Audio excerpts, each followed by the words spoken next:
We lined up at the dead end of Hutung Avenue, where the recruiting barracks were. Inside the low-slung structure, a clammy, horrible-looking fortress, there were hundreds of us. Some had beards, some were clean-shaven, but apparently they were just as much out of a job as we were. A young, fair-haired English subaltern with a blonde mustache, 5 hairs on the left side of his upper lip, about 7 on the right, with a notebook in his hand, followed by a corporal, was trying to get some order. An officer stepped forward and told us what our duties would be. We would go to Shanghai, already under fire, and barricade it before the Japanese had a chance to move in any further. We were now soldiers. We were issued a rifle apiece. Ammunition would be given us in Shanghai because the available bullets didn't fit the available rifles. It would probably be cold in Shanghai, so we were issued greatcoats. We were marched to the wharf. There we took ship for Shanghai, about 400 of us, on a small China coaster. I was a British subject. Coates was an American, and by joining up, he had lost his citizenship, although this never occurred to him at the time. Americans who enlist in foreign wars are frowned on. Through all this passage, he managed to hang on to his magic steel box containing all his paraphernalia, personal belongings, and photographic equipment, and even some snake juice. 3 days later, we disembarked. We could hear gunfire. Shanghai was already under siege. It was being attacked on the far bank. Boats anchored in the harbor were under fire. "This is it, Coates. We're in it." Now for the loot, the jade, the daughters of the Mings, the treasures of the ancient Cathay. On the wharf, we were greeted by another little Englishman dressed in a fancy uniform. He said we would immediately be put in the front line against the Japanese. While we listened, what really enraged our attention was the heavy snowfall all around. The snow was 2 or 3 feet deep. I hadn't seen snow in a long time, not since Tasmania. I stood there shivering, wearing that too small army coat, and glad I had it. "Now," said the little officer, "hand over your guns." The guns were taken away from us. What the hell was this? Suddenly, a squad of Chinese came onto the scene, carrying big, heavy shovels, and they were going down the ranks, handing each of us a shovel. "Shits," growled Coates, lapsing into dialect. "What kind of war is this?" The commanding officer barked, "You will proceed to the outskirts of the city, and there entrench." Coates and I asked what this was for. We were told, "Shut up and just do the job. You are Hong Kong volunteers." The next 3 weeks we dug and dug and dug. First we had to dig away the snow. Then we had to turn up the earth and pile up embankments behind which Shanghai would defend itself. Barbed wire went up. Trenches took form. The food was not for description. The sleeping accommodation was meant for Chinese beetles. Treasures of Cathay. I was doing more fast thinking than I had done since I put one over on the Lulu chieftain back in New Guinea. While we dug, occasional bullets were flying over our heads.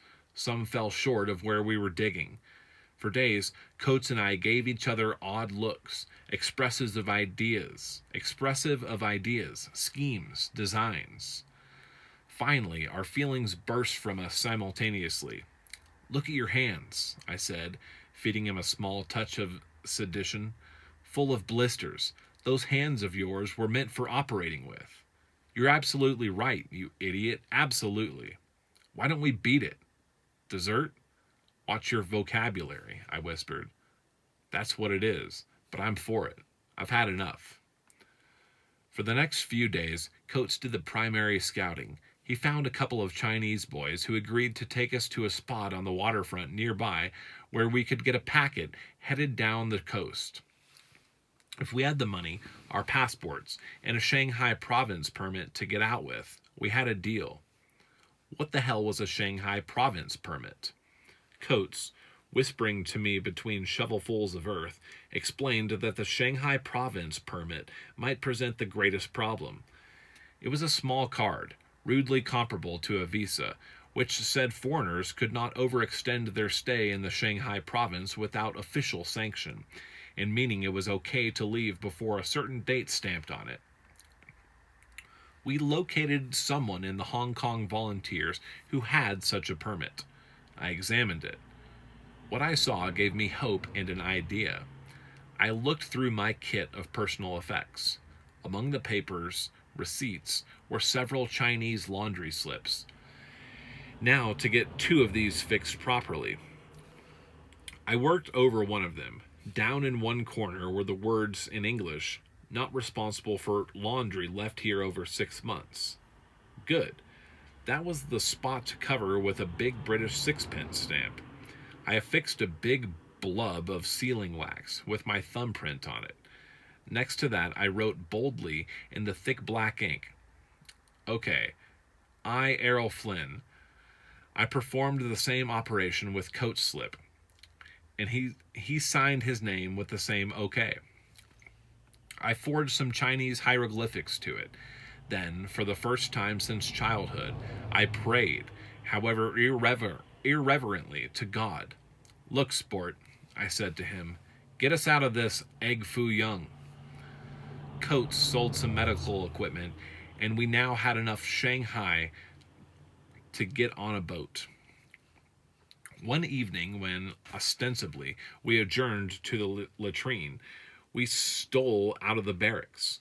We hustled down to the waterfront, where we met a wizened little fellow who said, like I had heard in whorehouses in New Guinea and the Philippines, "The money, please," with his hand held out.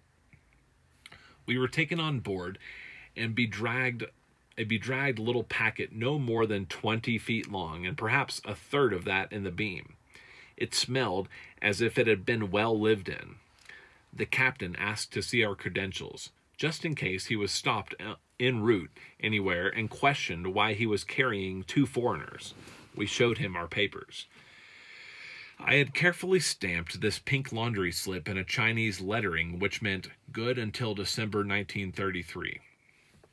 He fingered that with care, looked at it suspiciously, as Coates shoved some Shanghai at him. The laundry slip was okay. So were the Shanghai. We could get out of China. Now for the long jump. Weeks of travel, all the way to Indochina. If we were in luck, our arrow was at last pointing west. I think I might justly claim to be the only man who traveled through China with a laundry slip for a passport. Dear Potter, I wrote to my father in March of 1933 from Colombo, Ceylon. I am on a voyage of discovery. We have seen much of the Orient, and I shall have much to tell you of the biology, geography, and the philology of these cultures when, as I hope soon, I shall see you. My heartfelt thank you for caballing the 50 pounds. Pal Coates and I were in a genuine spot when we reached Saigon. We promised the captain of the barkentine who took us from Shanghai that we would have money for him when your cable arrived. But alas, when the money came, we decided we could put it to better use than he. So we left him to find his own means of returning to China. Doubtless, a wiser voyager than when he set out with us. You won't believe it when I tell you that a Chinese laundry slip made it possible for us to get out of the Sino-Jap War and off the Asian continent. We have just completed a long trip across Andaman Sea and the Bay of Bengal on board a French boat called the D'Artagnan. On board with us were French colonial officers. It was a quiet voyage. Before long, I will be with you in England. I think I'm going to try to make a career of acting when I arrive in London. I feel that that is what I want to do and where I may make my fortune.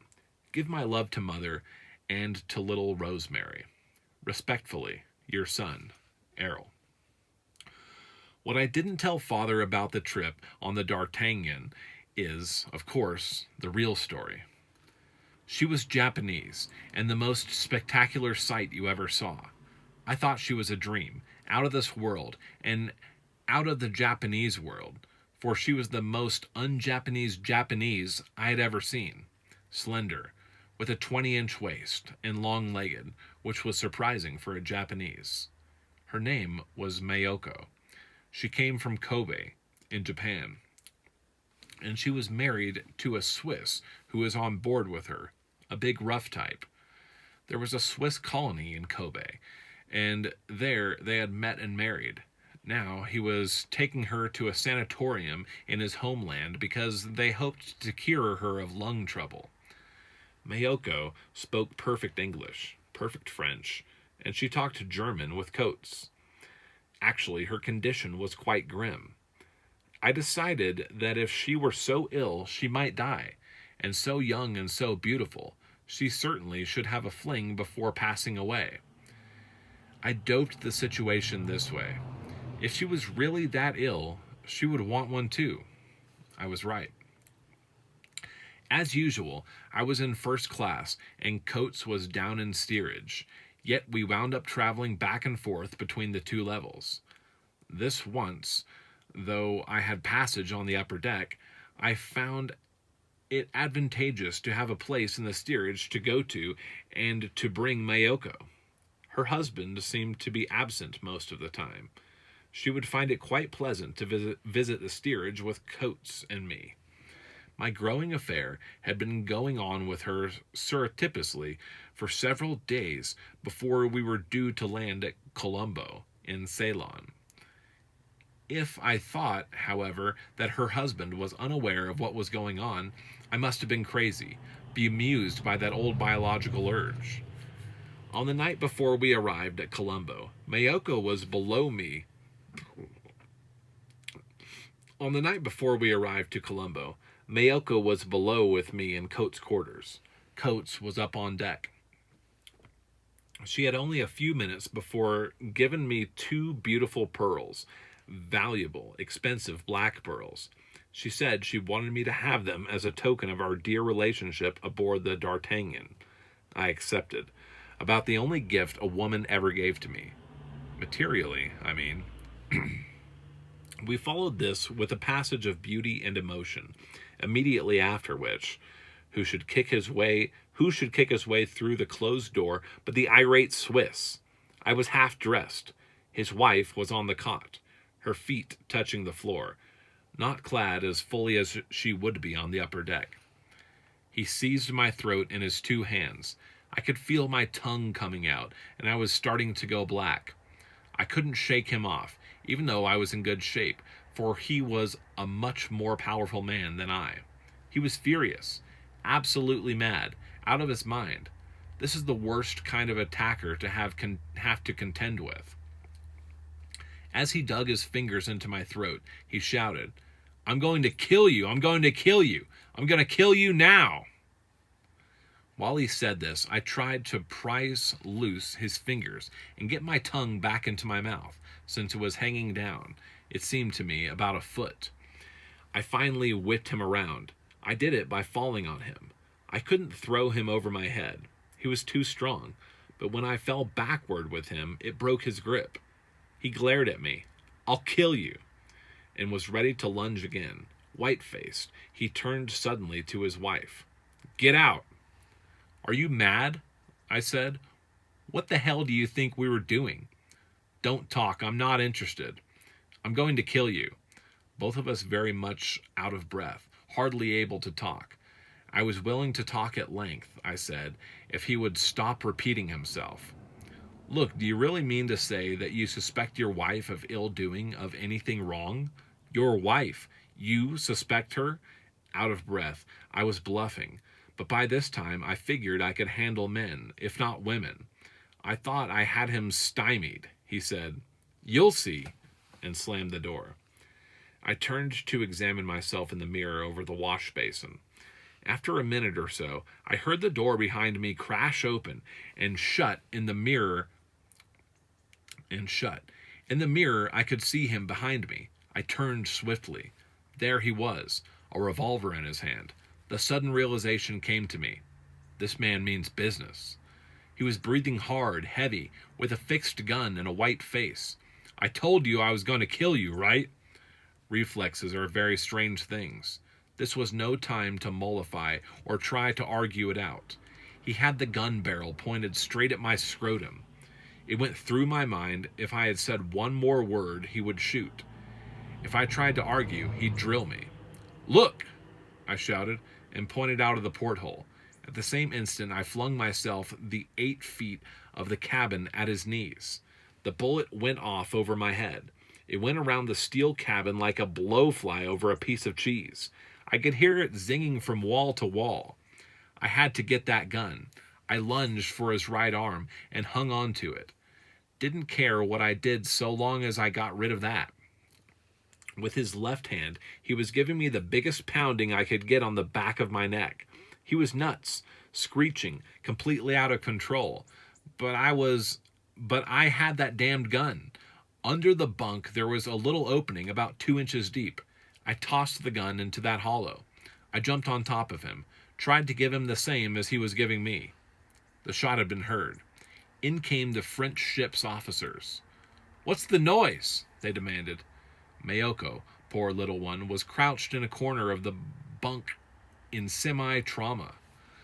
Our fighting ceased as the officers demanded to know what was going on. When I told them, he tried to shoot me, and the gun was under the bunk. Politely, they took hold of the Swiss and led him away. They also took Mayoko out of the cabin. Then they faced me. "We're coming into Colombo. You'll have to get off the ship. Otherwise, we can't be responsible for what this man does to you." "Why doesn't he get off? He tried to shoot me." "Yes, that's true, and we think he'd try it again. But after all, he's paid 2 first-class passenger fares, and you have paid 1. The French are very practical people. You can't argue against economics. Coates was standing in the doorway, enchanted by the whole thing.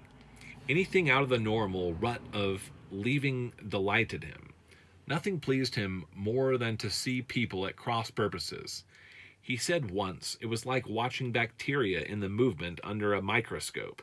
People, when they fought, must be observed the closest in order to find the greatest truth. So he watched now with clinical interest and a faint smile. I knew that he took great amusement in watching me any time I was in trouble. He wondered what springs prompted me. We were bounced, Coates and I, before I went. I insisted that I pay my respects to the charming little lady. My condition for leaving the boat was to bid her farewell under a flag of truce. Accompanied by 2 officers and Coates, I knocked on the door of Mayoko's stateroom. The Swiss opened it and glared out. Mayoko was lying prone, a nervous wreck. I stared him straight in the eye and said sternly, "Sit, sir, you amaze me." He choked. "I amaze you? I wonder how you could treat such a beautiful person as your wife in this manner." Of course, I was full of absolute blarney, au jour, and wicked corn. "Don't you feel ashamed of yourself?" I shook my head reproachfully. "No, I don't feel ashamed. I don't feel ashamed at all. I just came to bid your charming wife farewell. I'm leaving this ship. The sooner you get off, the better it will be for you." I could sense his emotions rising. I went over to Mayoko. She was trembling. Those beautiful eyes, her lovely skin. Probably the most beautiful Japanese girl I have ever seen in my life. I picked up her little hand, knowing her husband was breathing heavy on my back, kissed it, and said, "I hope life will be kind to you. Thank you very much." My exit, I hoped, was dignified.